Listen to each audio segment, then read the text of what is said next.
Hi there, it's Todd Turbo Watson coming to you live from the Wynn Casino and Resorts here in lovely Viva Las Vegas, Nevada. I'm here attending the WOMA Summit 2012. That's the Word of Mouth Marketing Association, of which IBM has had a pretty nice substantive presence. Yeah.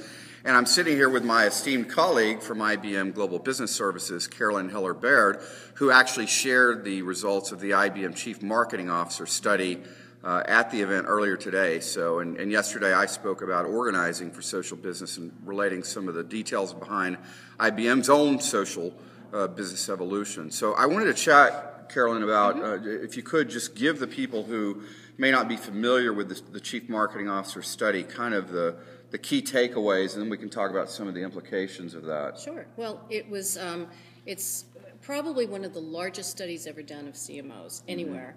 We had over 1,700 interviews with CMOs and marketing executives around the world, so it is a global study. Came out about a year ago, I guess, just about a year ago. And one of the biggest takeaways for us was the degree to which CMOs are really underprepared to manage the top market factors that they told us were going to be the most important things for them to deal with in the next 3 to 5 years. And this was true whether it was B2B or B2C. It was true regardless of industry or even region. And these were issues like data explosion, social media. Yeah, data explosion, social media, growth of channel and device choices, how to make the right choice to reach out to folks. The whole multi-channel space was huge. But really the data explosion was the number one thing, and then of course social's like right behind that. Okay. And they're just feeling a lot of anxiety right now because there's a lot of unknowns, and they really want to move forward, but they're not exactly sure what are the right things to do. Okay. And what about the organizational implications? I mean, we know that historically, depending on who you speak with, depends on the organization, of course, that the CIO may or may not have a direct relationship with their chief marketing officer, and it seems that the report suggested there has been a divide that needs to be at least bridged if we're going to move forward in this new social and digital realm, because it's so dependent on technology. That's right. So, I mean, we even had one person we interviewed refer to the IT department as the Department of No, for example. And he meant that as a joke, but really at the base of that was something that we heard from a lot of CMOs, is that they're in a siloed environment where they don't have as much collaboration with their IT department as they would like. And the IT department, they have found, isn't always able to move fast enough to be able to do the kind of things that marketing wants to do.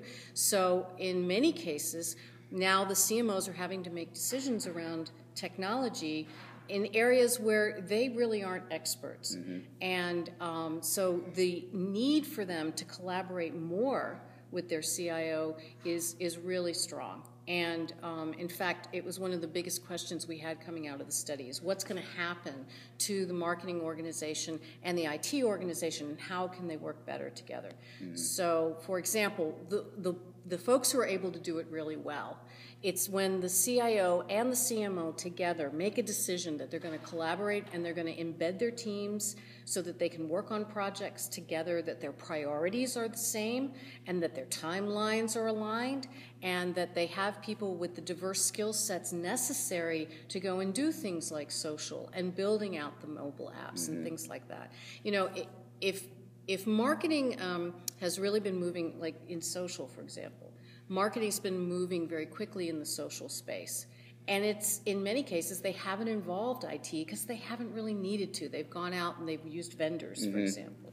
But if we're looking at social business now, where functions all across the enterprise are starting to use social, and you've got all that data that's coming into the enterprise, now the CIO really, really needs to be involved. Because it's more horizontal, and if you're in a regulated industry, you've got to have some governance structure. So there's governance issues, there's data management issues, there's security issues, regulation issues, privacy issues. It's not just about the CMO anymore, but because the CMO owns most of the marketing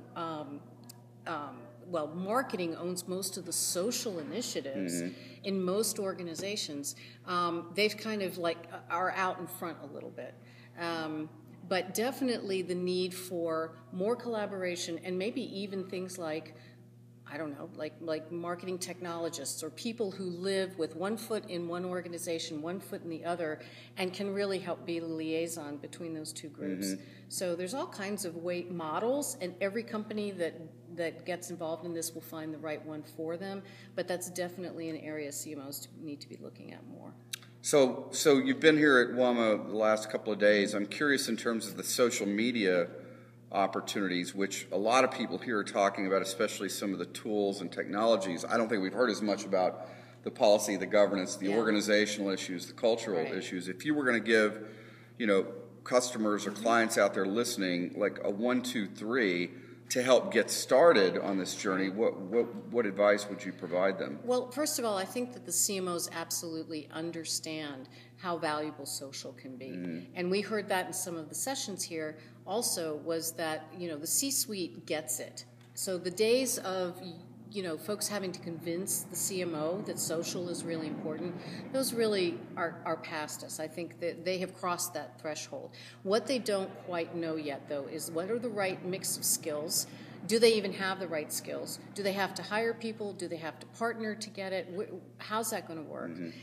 So definitely need kind of a top-down, but you also need a bottom-up. So if you have advocates who are already using social, but they just don't have the executive broad view and the power to kind of flip the switch, I think one of the key things is that those folks can actually work with their senior executives to get them to understand the business case around social and move it forward. So that's one area. It can be bottoms up and top down. But if you don't have the executive sponsorship, ultimately, it's going to be really, really difficult to do it. The other thing is that you have to go into it knowing who your customer is. And by customer, I don't necessarily mean it's a B2C. I mean, whoever it is that you're trying to engage through social, really understand what it is that they value. And it's not just about putting a shingle out there in the blogosphere. It's about understanding what they value and creating social campaigns that really can tap into what that empowered customer wants from your business, uniquely from your business. Start that way and start small. Pilot it, and then as you get more confidence, and you're going to fail in some things, but that's okay. Learn from it and figure out what you have to do next. Great. So I think those are the keys. Thank you very much. You're welcome. Thank Words you. to the marketing wise, Carolyn Heller Baird with IBM Global Business Services. For those of you who are out there watching and want to download the study, you can go to ibm.com/CMO study. You can download the presentation, the full report. I think there's some videos that you'll be able to look at as well. A wealth of information as you're trying to make your own social business evolution and convince your CMO that the times they are changing and they need to change with them. This is Todd Turbo Watson at the WAMA Summit 2012 signing off. Thanks very much.